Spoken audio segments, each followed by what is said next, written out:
The DJI FPV system is a technological marvel. After 9 years of flying FPV over analog, it was like experiencing flight again for the first time. What isn't a technological marvel is how well the goggles fit a human-shaped face. It's like the engineers at DJI found their kid's soccer ball lying around and said, close enough. I spent about a year trying different things to try and get a good, comfortable fit with no light leak and with my eyes close to the screen, and I finally solved it. I've been testing the solution for almost a year now without any issues, so now I'd love to share it with you.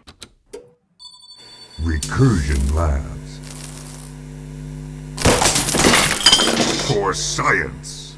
When I first tried the DJI goggles, I immediately noticed a significant amount of light leak coming from the sides of the goggles. Like some others, I designed and printed TPU inserts to bring the sides towards my face, and these solved the light leak issue, but the comfort was not perfect, and I was having trouble getting the fit right so everything would be clear. I also tried replacing the straps, which people said helped a lot, and I also got the foam DJI replacement to make things more comfortable and squishier. It was an improvement overall, but I was not happy with the clarity of the screen since the edges were blurry. When looking through them, I took my hand and pushed the goggles towards my face. The screen immediately became bigger and was perfectly clear with the screen closer to my eyes. The foam was still comfortable with the tighter fit. I couldn't fly when holding this to my face, so how do I get the goggles to do this all the time? Virtual reality goggles have had various issues, including head support and being able to get the goggles tighter to the face. The best solution for the Oculus Quest was to take an official HTC audio add-on for the Vive and 3D print an adapter to make it work on the Quest. I had one of these, and it worked very well, and it seemed like our best bet to solve the DJI goggle problem. I designed and redesigned different adapters to connect the DAS to the DJI goggles, and I settled on this simplistic design, which makes it look like the goggles came with these in the first place. I'll now go through how to put this mod together, as if you need to do it yourself, in case you decide to. First thing is to get a Vive Deluxe audio strap, which, as of this video, is available in US, Canada, and EU on Amazon. You can find the link in the video description. The first thing I did was remove the headphones, since the DJI system doesn't transmit audio, which can be done by folding back the fabric and carefully removing the wiring, as well as unscrewing them from the strap. Put them in a safe place, since one day you might want audio with them, or keep them on if you want to plug in some music while you fly. With that done, you'll need to 3D print the adapters I designed and a plastic buckle. I've posted them on Thingiverse with a link in the description for anyone to be able to print for free. Now for the installation. First, remove the screws holding the metal strap buckle at the side of the DJI goggles. Save the strap and buckle in case you want to strap back, but keep the screws as you'll need it for this mod.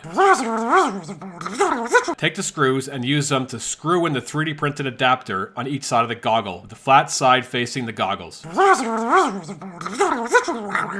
You should be able to take the DAS and just snap the ends into the adapter by firmly pressing them together. It might take a bit of force. Once snapped, make sure the DAS can freely rotate around. Take the printed plastic buckle, and on the small end, get some Velcro or a spare LiPo strap that you have lying around, and put it through the existing metal clasp on the goggle at the top. You want the gap here to be small. Now take the DAS strap and loop it through the large side of the buckle. We're done. To adjust for your head size, with the goggle on, turn the knob on the back of the strap to bring it closer or further from your face, and adjust the top strap to hold the goggle up. If you've done it right, the screen should be clear, and the goggle should just feel natural on your head, like it's a part of it. At the front of the adapter, I left a hole so that you can use a zip tie to loop through the hole and grab the battery connector, which will hold the plug in place to make sure it doesn't get disconnected by accident. For the battery, I put some Velcro on the back and strap on some old 4S batteries I don't fly with anymore. But there are many adapters people have made for the DAS with 18650 batteries if you want to make them. But I prefer to use sketchy old LiPos to strap to the back of my brain. Maybe that's not such a good idea. This absolutely solved both my comfort and clarity issues, since it firmly holds the goggles to my face and allows me to quickly move my head without affecting the image at all. You can loosen the back with one quick motion and flip the mask up to remove the mask and talk to others. The only negative I can attribute to this solution is the size for transport, but if you flip the mask inside the strap when putting it away, it's not much bigger than it is without the strap, so that's probably a good solution. I hope that sharing this at least helps a few people that are struggling with a goggle like I was have a better experience. Or perhaps you have a soccer ball shaped head and you're perfectly happy. If that's you, you can kick this video to someone who doesn't.